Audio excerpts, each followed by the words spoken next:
Déclaration des candidats présidents de la République sur l'opacité délibérée du processus électoral. Comme vous le savez, nous avons fait état des faits d'opacité dans notre plainte déposée au parquet général près la Cour de cassation. Nous observons cependant que le procureur général n'a pas encore procédé au devoir de sa charge à cette date.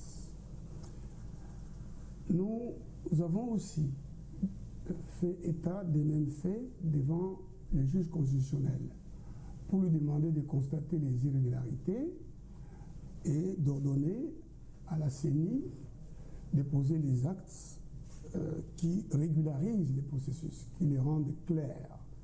Nous avons aussi demandé à la Cour constitutionnelle de demander à d'autres acteurs chargés d'exécuter certains actes qui participent ou qui font partie du processus électoral, notamment le ministre des Affaires étrangères et le ministre de l'Intérieur, les vice-premiers ministres et ministres de l'Intérieur, les vice-premiers ministres et ministres des Affaires étrangères. La Cour constitutionnelle, dont nous avons lu l'arrêt rendu le jeudi de la semaine dernière, dit une chose importante qu'elle va contredire.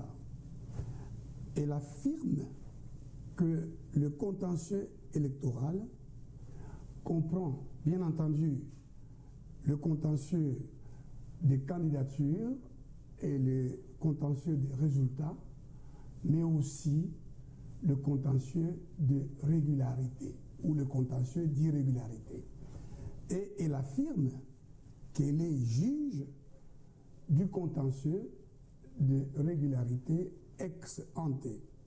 Et elle ajoute qu'elle a un pouvoir de contrôle sur le processus électoral, lequel peut être préventif, et ce, dans le souci de garantir la régularité des élections, notamment en s'assurant de la légalité de l'ensemble des actes qui concourent à l'organisation des élections. Bien plus, la Cour a affirmé être, en tant que juridiction faisant partie du pouvoir judiciaire, le garant des libertés individuelles et des droits fondamentaux des citoyens, parmi lesquels figure en bonne place celui d'être électeur et éligible dans les conditions prévues par la loi électorale. Cependant, la Cour constitutionnelle, qui a affirmé sa compétence en allant plus loin, parce qu'elle se fonde pour affirmer sa compétence non seulement sur les dispositions constitutionnelles qui lui confèrent la compétence, qui lui attribuent la compétence, mais elle a aussi appuyé l'affirmation de sa compétence sur sa jurisprudence, notamment le RCONS 0338. Mais elle a omis d'affirmer qu'elle a le pouvoir de réguler la vie politique.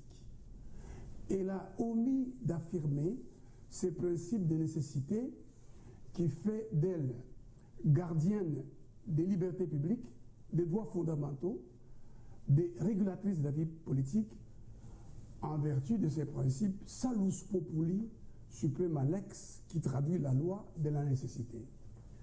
La Cour a commencé à justifier les irrégularités de la CENI en prétendant d'abord qu'elle n'en a pas la preuve, alors qu'elle est juge électorale, et en vertu de la théorie des actes détachables ou détachés, elle est, comme les juges pénals, active. Elle doit rechercher la preuve. Elle continue en prétendant qu'elle ne peut pas juger les autres acteurs, alors que les juges de la régularité, elle l'a dit elle-même, c'est la conformité à la loi électorale. Les actes doivent être posés conformément à la loi électorale, non seulement par la CENI, mais aussi par les autres intervenants, par exemple les pouvoirs publics, qui doivent garantir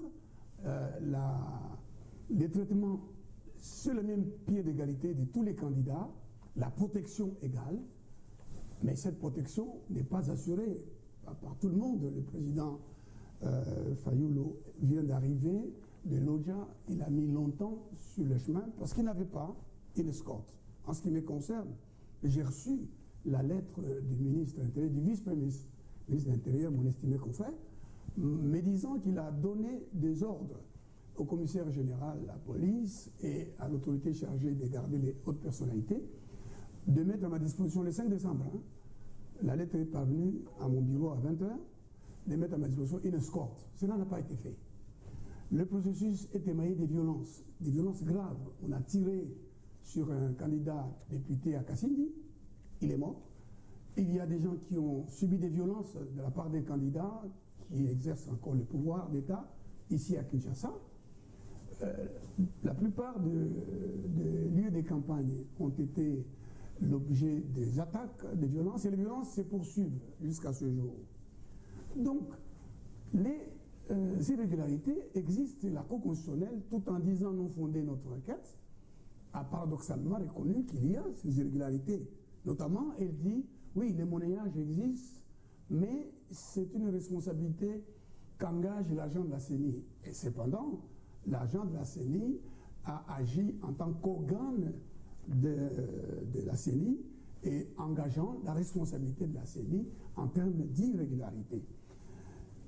Nous considérons que la non-publication des listes électorales, le non-affichage de celles-ci dans le délai, le fait que des cartes n'ont pas été remises à temps, parce que la qualité des lecteurs est déterminée par non seulement l'inscription sur la liste des lecteurs, affichés, publiés, affichés, mais aussi par la détention d'une carte des lecteurs lisible.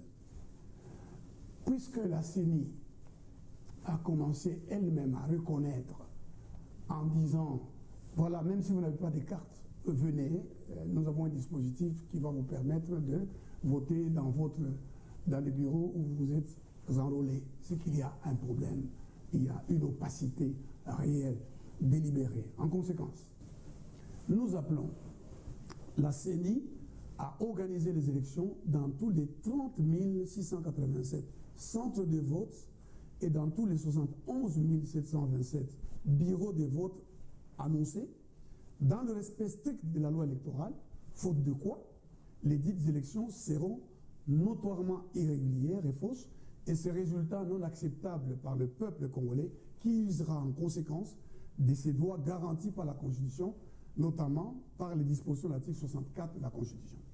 Nous appelons les électeurs congolais à se rendre massivement dès 5 heures du matin dans le bureau des votes, dans les lieux dans lesquels ils ont été enrôlés, pour exiger de participer tous au vote afin de faire barrage à la fraude manifestement programmée par la CENI.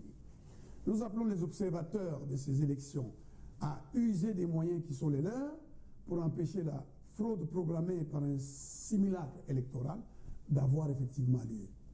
Enfin, nous appelons la SADC, conformément à ses lignes directrices et à ses principes régissant l'observation des élections, de constater que la CENI conduit délibérément un processus électoral flou, obscur, inéquitable, partial, antidémocratique, dont la transparence, la crédibilité sont notoirement douteuses dans un environnement politique et sécuritaire douteux et pas du tout pacifique, et d'en appeler, sans désemparer, toutes affaires cessantes à les corriger et à prendre les mesures de sa compétence pour empêcher la fraude qui a été programmée et préparée.